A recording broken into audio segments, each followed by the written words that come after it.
বিসমিল্লাহির রহমানির রহিম। আসসালামু আলাইকুম ও রহমাতুল্লাহ।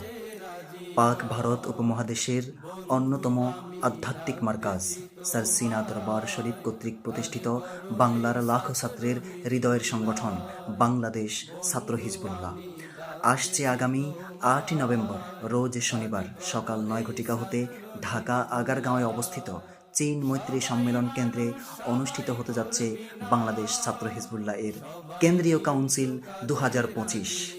উক্ত অনুষ্ঠানে প্রধান অতিথির আসন অলঙ্কৃত করবেন আমির হিজবুল্লাহ সারসিনা দরবার শরীফের পীর সাহেব হুজুর কেবলা আলহাজ হজরত মাওলানা মুফতি শাহ আবু নসর নেসার উদ্দিন আহমদ হুসাইন মাদ্দাজিল্লাহুল আলী।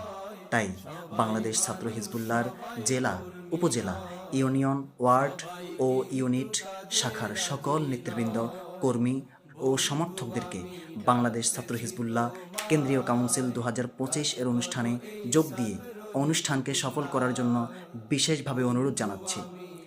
এসো নবীন দলে দলে ছাত্র হিজবুল্লাহর পতাকা তলে। ইনশাআল্লাহ আমি যাব। আপনি যাবেন তো?